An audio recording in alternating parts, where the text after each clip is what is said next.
បើភ្នំពោះគង់មានកំពុងធម្មជាតិក្នុងលោកទាំងមូលគង់មានបណ្ដូលនៃចិត្ត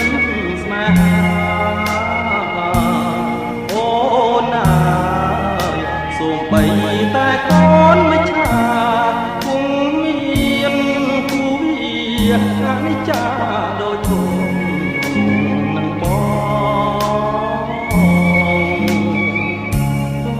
បើរូបបងជាអ្នកសងព្រេងតែចិត្តមិនមែនដូចខ្លែងឆាបខកជាលបែងព្រៃក្នុង